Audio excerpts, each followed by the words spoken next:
Bạn đã bao giờ nghe đến món phô mai giỏi của Ý hay chưa? Câu chuyện ngày hôm nay sẽ đưa bạn tới với một nơi có một món ăn nghe qua rất khủng khiếp. Vì sao người Ý lại ăn một món mà nhiều nơi coi là kinh dị như vậy? Nằm lặng lẽ giữa lòng địa Trung Hải, cách bờ biển phía tây nước Ý khoảng 200 km, đảo Sardin hiện lên như một thế giới riêng biệt. Với diện tích hơn 24.000 km vuông, đây là hòn đảo lớn thứ hai ở Ý. Địa hình hòn đảo này là sự hòa quyện giữa những dãy núi đá vôi hùng vĩ với những đồng cỏ trải dài bất tận và những bãi biển cát trắng lấp lánh ánh ngọc trai. Khí hậu nơi đây vẫn mang đặc trưng của địa Trung Hải. Mùa hè nóng khô, mùa đông ẩm ướt, tạo điều kiện lý tưởng cho nghề chăn nuôi, nhất là nuôi cừu, nền tảng của kinh tế địa phương và văn hóa hòn đảo từ hàng ngàn năm trước. Hòn đảo này không chỉ là một điểm đến du lịch với vẻ đẹp tự nhiên hoang sơ, nó còn là nơi lưu giữ những giá trị văn hóa cổ xưa, những phong tục độc đáo mà ngay cả những người Ý lục địa cũng phải ngạc nhiên. Trong số đó, ẩm thực trên đảo nổi bật với sự mộc mạc, gần gũi thiên nhiên, nhưng đồng thời cũng rất táo bạo và đầy sáng tạo. Ở đây, người dân không chỉ ăn để no, mà còn để kể chuyện về đất đai, về tổ tiên và sự sống còn qua từng món ăn. Và không món ăn nào thể hiện rõ tinh thần đó hơn là món Kasumaju.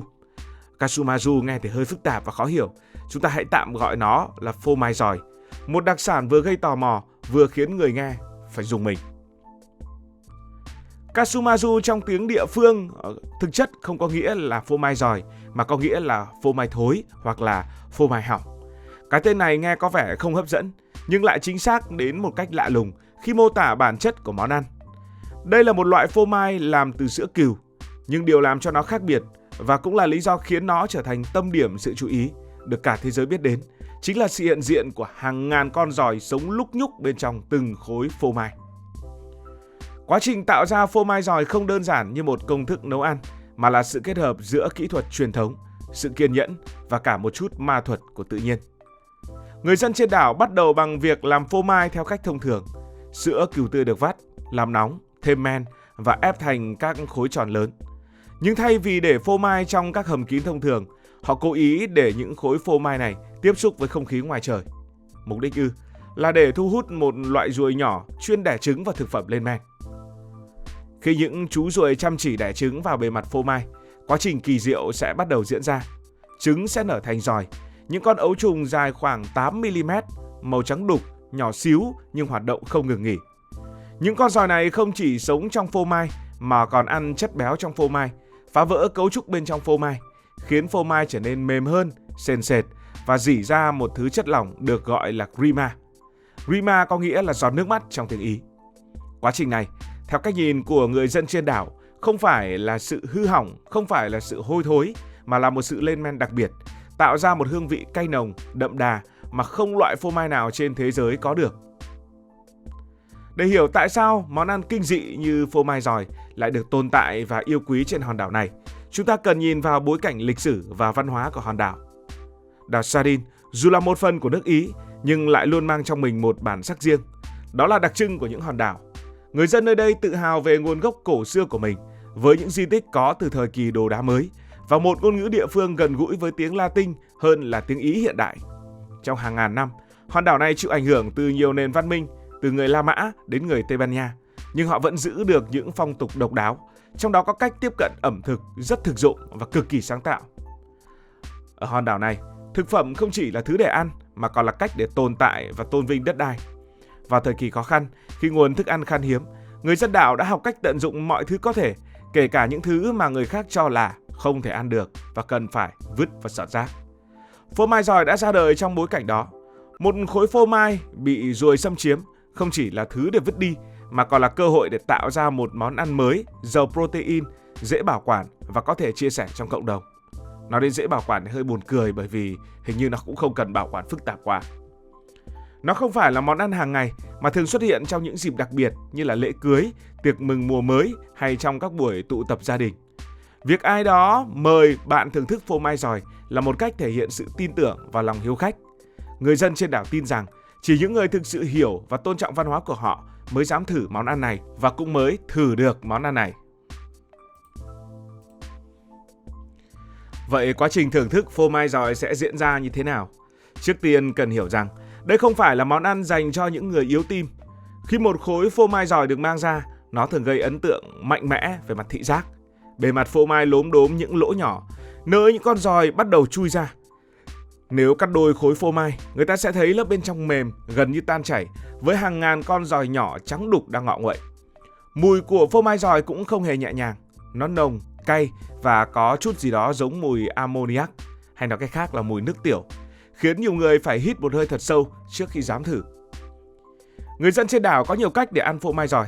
Cách phổ biến nhất là ăn như bình thường. Nhưng một số người lại thích ăn luôn cả những con giòi sống, tin rằng chúng làm tăng thêm kết cấu và hương vị của món ăn.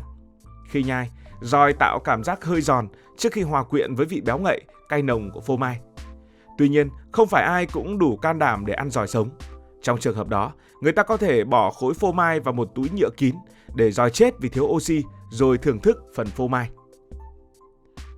Điều thú vị là người dân trên đảo rất nghiêm túc về việc đảm bảo chất lượng của phô mai. Họ kiểm tra xem giòi có còn sống hay không, bởi nếu giòi chết, phô mai bị coi là hỏng, không an toàn để ăn. Hơn nữa, họ khuyên rằng khi ăn nên nhai kỹ để tránh giòi sống sót trong dạ dày, vì chúng có thể gây ra những vấn đề tiêu hóa nghiêm trọng, đau bụng, thậm chí là nhiễm trùng. Dù nghe có vẻ đáng sợ, nhưng với người dân địa phương, đây chỉ là những lưu ý thông thường, giống như cách người Việt Nam cẩn thận khi ăn tiết canh hoặc là gỏi cá. Dù là niềm tự hào của người dân đảo, phô mai giòi không phải lúc nào cũng được chào đón. Trên thực tế, món ăn này bị cấm bán thương mại ở Ý và nhiều quốc gia thuộc Liên minh châu Âu do những lo ngại về vệ sinh thực phẩm. Các nhà chức trách cho rằng giòi sống có thể mang vi khuẩn nguy hiểm, gây rủi ro cho sức khỏe người tiêu dùng. Ngoài ra, việc ăn giòi sống còn làm tăng nguy cơ mắc các bệnh đường ruột nếu chúng không được tiêu diệt hoàn toàn trong quá trình tiêu hóa. Tuy nhiên, lệnh cấm này không làm cho người dân trên đảo chùn bước. Họ vẫn tiếp tục sản xuất phô mai giòi tại nhà, truyền từ thế hệ này sang thế hệ khác như một cách để bảo tồn văn hóa. Với họ, lệnh cấm của chính quyền chỉ là một sự thiếu hiểu biết về truyền thống của họ. Nhiều người dân thậm chí còn lập luận rằng phô mai giòi khi được làm đúng cách an toàn hơn nhiều so với những món ăn hiện đại khác, bởi nó là sản phẩm của tự nhiên, không chứa hóa chất và tất nhiên là không có chất bảo quản. Trên bình diện quốc tế, phô mai giòi thường được nhắc đến như một trong những món ăn kinh dị nhất thế giới, bên cạnh những món ăn như trứng vịt lộn hay tiết canh của Việt Nam. Các chương trình truyền hình và video YouTube về ẩm thực mạo hiểm thường tìm đến phô mai giòi để thử thách sự can đảm của người dẫn chương trình. Với người dân địa phương, cách nhìn này khiến họ cảm thấy rất khó chịu, bởi họ không xem món ăn của mình là quái dị, mà họ chỉ xem đây là một phần không thể tách rời của bản sắc văn hóa. Ngày nay, khi thế giới ngày càng quan tâm đến ẩm thực bền vững và các phương pháp chế biến truyền thống, phô mai giòi bỗng nhiên nhận được sự chú ý mới. Các nhà nghiên cứu ẩm thực và đầu bếp tiên phong bắt đầu nhìn nhận món ăn này không chỉ là một món ăn gây sốc, mà còn như một ví dụ về sự sáng tạo của con người trong việc hợp tác với tự nhiên. Một số nhà khoa học thậm chí còn nghiên cứu xem liệu quy trình làm phô mai giòi có thể truyền cảm hứng cho các kỹ thuật bảo quản thực phẩm mới hay không. Dù vậy thì phô mai giòi vẫn là một món ăn kén người thưởng thức. Ngay cả ở chính nước Ý, không phải ai cũng dám thử. Còn với người dân trên đảo, điều này cũng chẳng quan trọng. Họ không làm để gây ấn tượng với thế giới, không làm cho người khác thử, mà làm để giữ một phần lịch sử, một phần bản sắc ẩm thực của mình. Sau đây là một số sự thật thú vị về phô mai giòi. Sự thật đầu tiên, dù không có tài liệu chính thức ghi lại thời điểm phô mai giòi ra đời, các nhà sử học tin rằng món ăn này đã có từ hàng ngàn năm trước, khi người ở trên đảo cổ đại học cách tận dụng mọi nguồn thực phẩm trong điều kiện khan hiếm, và anh chàng nào đó đã để quên một miếng phô mai ở ngoài trời. Sự thật thú vị thứ hai liên quan đến kỷ lục kinh dị. Phô mai giòi từng được sách kỷ lục Guinness Thế giới công nhận là loại phô mai nguy hiểm nhất thế giới vào năm 2009, do nguy cơ sức khỏe liên quan đến việc ăn giòi sống. Về cách bảo quản, để giữ phô mai giòi tươi theo đúng nghĩa, người dân thường bọc nó trong lá cây hoặc để trong các hũ đất nung, giúp duy trì độ ẩm và ngăn giòi bò ra ngoài.